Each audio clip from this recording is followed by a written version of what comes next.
Good evening, ladies and gentlemen. What an absolute privilege and pleasure it is to be here to join you all for the concluding series of this 30-year journey in memory of Shri Lalit Doshi. I feel particularly privileged to be having this conversation with someone that I've respected and admired and spoken to over the past 2 decades.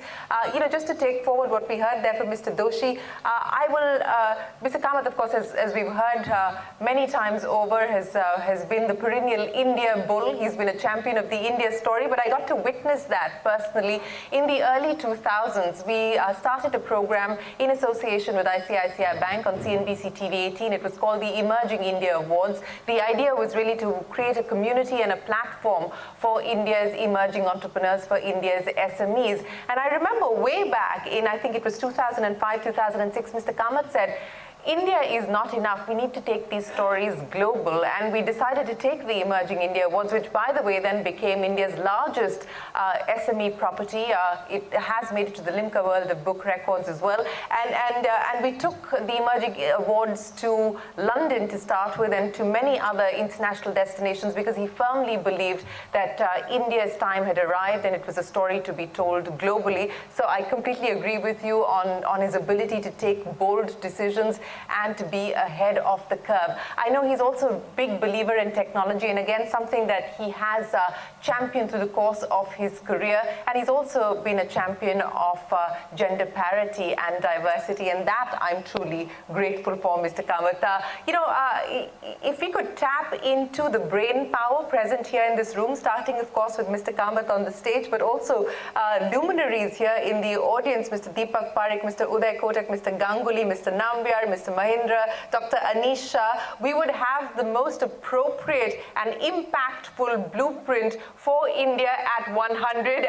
And what a fitting tribute to Lalit Doshi to have all of these luminaries here in the audience to conclude this 30-year journey. But without further ado, Mr. Kamath, let me start by talking to you a little bit about the past, because as they say, you need to have a glimpse into the past to be able to connect the dots in the future.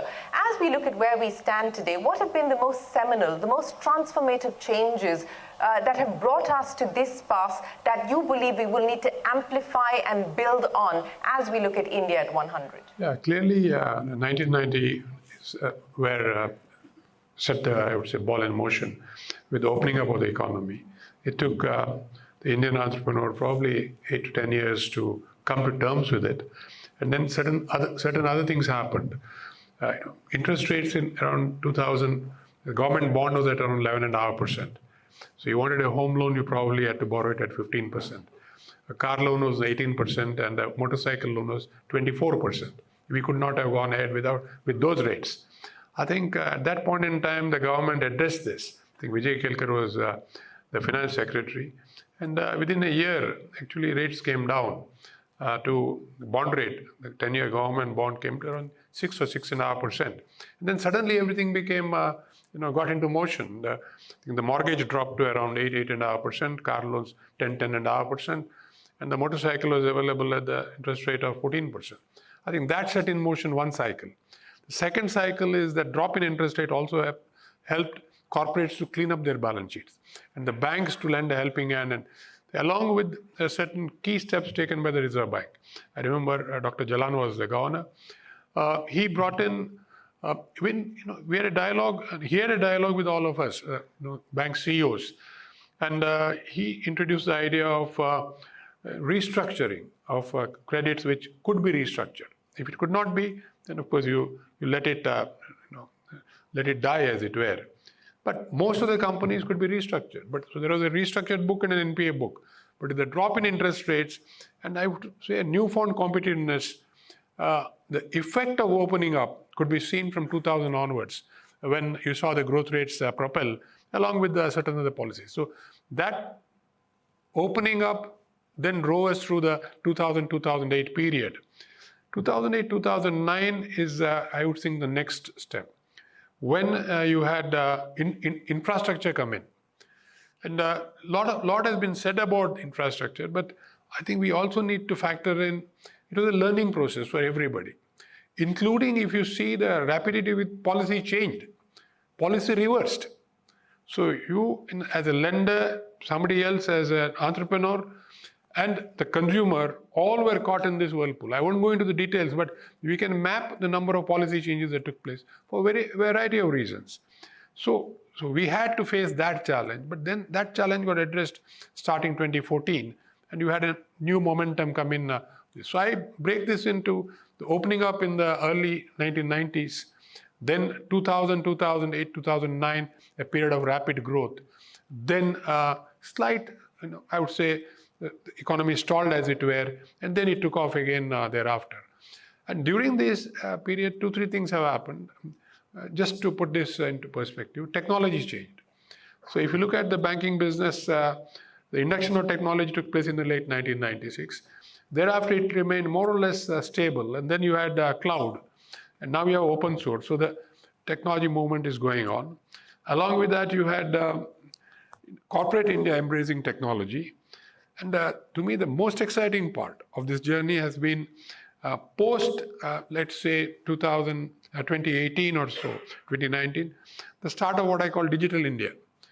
Probably as of now, 150,000 digital startups, which will be a major part of 75 to 100. We'll talk about it when you catalyze that process, as it were. But to me, that is where the technology, we will become a digital society, and we will have transformation. Corporate leaders have already transformed. The layman has transformed. The person who could not use a phone today is using an app. And digital India will drive the future. So there are these 3 or 4 phases.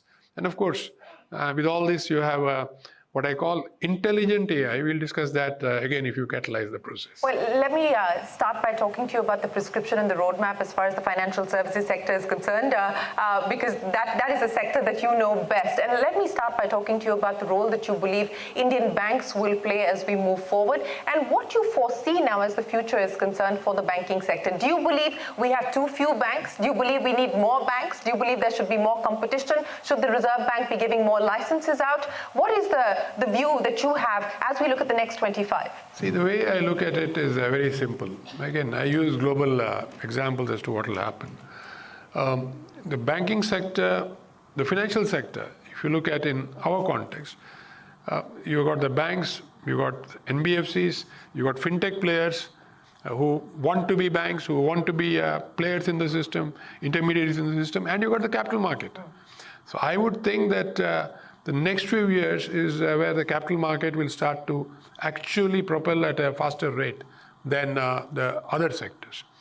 For the reason that this type of savings that get into the capital market are happening at a faster rate today. Yes. Whether it's pensions, it's insurance, and so on and so forth. The type of instruments that the capital market can bring to the market. The market can, for example, we look at long-term instruments, which are appropriate for corporate India, but the banking sector tries to provide long-term money by term transformation. You'll take your average maturity is 1 year. You then try to transform it into 8 or 9 years. That's inefficient. So you have the capital market able to provide that maturity, because that's the demand on that other side, the other side of the table. Then you got an efficient system. So this will happen over time. It won't happen tomorrow. So the retail sector will be primarily catered to by the banks. Banks will be still deposit-taking institutions. I think in the middle will be the NBFCs and fintechs, who will try to pump in technology at a probably faster rate than banks. So banks will have to do catching up. And it's good for everyone, because there will be more competition, there will be greater this. But ultimately, as far as the banking sector is concerned, this is purely my perspective. You'll have banks which will bulk up. And if you look at globally, including whether it is finally China, it's that 15-year experience. You will need for an economy which goes from 4 trillion to 8 trillion. I look at ourselves as an 8 trillion in the next 5 to 6 years. You will need very large banks. The size of banks that we have today will have to expand dramatically. The good news is Indian banks now are running an ROE of upwards of 15%. So they are, to me, almost like a perpetual cycle engine, which doesn't need external funding, because the question would have been, yeah, they need to bulk up, but where is the capital? This capital need is very large. But I see Indian banks running a 15 to 20% ROE. That's good enough to grow at a healthy rate and meet the size of bulking up. Because every 5 years, or what is it, at 20% every 3.5 years, they will virtually double. So, on the question of bulking up, do you also see consolidation as being a possible road to bulking up and getting that world-sized bank that we've been aspiring for? This is, I would think that it happens. It just happens by itself. Nobody needs to actually get to drive that this is the way you go. It happens. Business leaders understand what is the next imperative, and they'll take that step. And I'm sure at that time the policymakers also will say this is for the good of the country and support it in whatever means, either growing organically or through a process of mergers. Bulking will happen. Speaking about regulation and regulation keeping pace with innovation, and specifically as far as the banking sector is concerned, two questions, sir, as we look at the next 25 years. Do you believe that regulation should allow a fintech, for instance, to be able to get a banking license? I mean, the founders of Zerodha in their conversation with me said, we want to be a bank. If we could apply for a banking license, we would do it, tomorrow.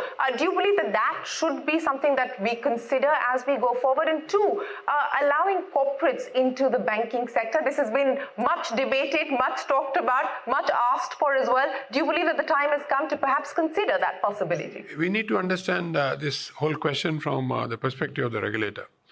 A regulator's primary purpose on the banking front is safety of deposits. So when the regulator feels that there is comfort in fintech or digitech coming in and becoming a bank and taking deposits, for which finally the Reserve Bank or the regulator is going to be responsible for. At that point of time, they will allow this to happen. So clearly, it's a transitionary process. So as that confidence builds up, that change will happen. Well, what does your gut tell you? I mean, if you were to take that call today, I think, on the back of what you are seeing, to be very frank, it needs a little more time, because I am seeing signs of rash behavior. I'm being very frank about it on the part of digitally driven enterprises, which I think the regulator has had to manage with great care. If you look at it as a bank, as a banker, if a regulator says that on, say, retail unsecured lending, I have to increase risk weightage by 25 bips, to me it is a signal. Or if another regulator says that 90-95% of F&O transactions are basically where people have lost money, and maybe 60 entities on the other side have made money, and that this funding has come from where? It has come from somewhere within the financial system. Then I think they are not amber flags; they are red flags all over the place. So the regulator has to be careful. I think in the context of corporates, I think there was a different view that was there. These things that I mentioned will be relevant, but also is there going to be what I'd call lending to self, and how to go ahead. So I think the regulator has to be comfortable with these things before we proceed. But to me, the first step is bulking up of existing players. Is there room for privatization of banks over the next 25 years? Do you believe that there is political will or political capital, even though we've got the legislation, in place? Do you believe that there is political will or political capital? I don't want to go down the route at all. What I'll say is, if public sector banks are going to run an ROE of 15 to 20%, they should thrive. So why should there need to privatize them? Give them more freedom, but make sure that your ROE is 15 to 20%. To me, that is the holy grail. You talked about new businesses and you talked about new ideas. Let me ask you this in the context of what we're seeing happen as far as India's startup ecosystem is concerned, which is now evolving and emerging as a new engine of growth. You also talked about regulation, and you said if the customer wants it, the regulators will have to oblige. Quick commerce, nobody thought that 10-minute delivery would be possible, and yet it is uniquely an India story that has been a success story at this point in time. We've just seen the blockbuster listing of Swiggy and what Zomato, etc. are doing. As you look at how this ecosystem is emerging, the ideas, the innovation, the valuation to wealth creation journey. What gives you confidence? What gives you hope? How do you see this playing out? Yeah, you see, I'll start by, you mentioned regulator will have to listen. I said that. But what I meant is the regulator is already listening. As if you look at the sandboxes of the last few years that our regulator has brought in, the regulator is one step ahead of all of us. So that's a huge, for me it's huge. So the challenge as we go along is, who do you look at as your model if you are a financial sector player? If I am a financial sector player today, I would not look at another bank or another financial service company. I will look at what Swiggy is doing. See, when Swiggy started and I started using Swiggy during COVID, Swiggy, the back end was a human. And slowly the human went out. Today it's an intelligent machine. That intelligent machine tells me that, I have a change in order, your refund will be back in your account. It used to say 7 days. And the next minute it will be up. Still now it is saying it will be in your account in the next few minutes. But it's so that's the level of efficiency that is there without a human. So that is what everybody will have to aim for. Not only financial sector players, but other players also. Yeah, consumer expectations have been disrupted and changed completely on account of this. But since we're talking about regulation, we're talking about the future, and what we've seen happen with cryptocurrency, for instance. I mean, a new lease of life, record highs for the Bitcoin on the back of the Trump rally that's going on. What do you believe India's position ought to be on issues like cryptocurrency, etc., as we move forward? Do you believe the time has come to recognize them as an asset class or not? Shereen, I'm very old. So, you're not old at all, sir. No, you're not old at all. I am very old. So I have to have some, I still cannot as a banker get it out of my mind that, how do you value something where there is no underlying? We have a phrase, there are eminent bankers here. Where there is no underlying, how do you, value it? So I am still at a loss trying to come to grips with Bitcoin. Maybe I'm wrong, but I would stay in my corner for the time being. You will stay in that corner. And there are many people in that corner, Mr. Kamath, including the former Reserve Bank Governor Shaktikanta Das. But the future for multilateral institutions like the BRICS Bank, for instance, for the WTO, do you believe that we're going to see a seismic shift, a seismic change in the role and relevance of these organizations? Let me be frank. There are some institutions which I think they will have to carefully evaluate whether they have a role. Like you mentioned the WTO. You see what's happening. WTO is not able to take decisions. They can't take decisions. Their setup is not complete. There are people not appointing, not allowed to be appointed. All sorts of things are happening. So which means that it's an organization which probably was relevant at a particular point in time and may not be relevant as much. So what should that be replaced with? I mean, do we need a rule set? Probably it's now going to be free markets. Everybody is driving free markets. Everybody is whatever be the role. I think it is now it's observed in the breach rather than in this one. But let's come to the BRICS Bank. The BRICS Bank, I think, or coming together of countries in the South was bound to happen. I think there was prescient on the part of the leaders of that time to say that this is what we are going to do. And to me, the biggest surprise was when New Development Bank was set up, and we had 5 members. There was 1 member with an A rating, international, India with a BBB-, still investment grade, other 3 non-investment grade. So what would a common person with some knowledge of financial markets say should be the rating of this institution? Certainly not a AAA. So what? So we ended up getting a AA+. So to me that clearly showed that in unity, when you are united, there is enormous strength. And we could borrow just about 10 bips, 15 bips higher than the World Bank, which you could very easily solve through a very lean organization and using technology significantly more and so on. So being from the South is no longer a disadvantage if you all come together. So to me, these institutions are required, particularly where the South is concerned.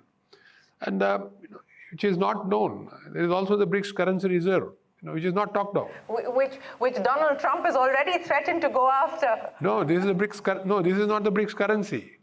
This is a BRICS currency reserve, which is basically a parallel IMF. which, it's not in the public domain, but it is there. It doesn't have an office, but it runs out of, it is in readiness to meet the needs of the BRICS countries if ever they have a need where they have a crisis. So these are steps that are taken where I think countries from the South are preparing themselves to maybe say that we have a role in the new order. Mr. Kamath, I'm going to end by asking you, what has been your biggest lesson that you've learned over the course of the years, both as a professional as well as in your personal life, that you would like to share with us? What is the one thing that is your guiding compass, so to speak? Yeah, my guiding compass is very simple, that you never know, what you ought to know. So keep learning, keep learning, keep learning. And, I was taught that right on my first appraisal in ICICI Bank by Mr. S.S. Mehta, who was our general manager at that time. And I mentioned, this synthetic iron oxide. I still remember what I wrote in the appraisal. I used a phrase called synthetic rouge. Maybe they will understand what I'm saying. So Mr. Mehta was a chemical engineer. So he actually underlined every single place where I said synthetic rouge and said, on top he said, is this word accepted in the chemical dictionary? Which I had checked, and it was. So when I talked to him, he was very happy. So my learning process started there, that don't take things for granted, make sure and it continues today with all these exciting things happening. And the only thing is that you hope you will continue to learn as you go along. Well, a lifelong learner, and speaking with you is always a learning experience. Many, many thanks, Mr. Kamath, for joining us here this evening to take us through your views and insights on what India needs to do in order for us to be able to get our place in the global order over the next 25 years. Ladies and gentlemen, a big round of applause for KV Kamath.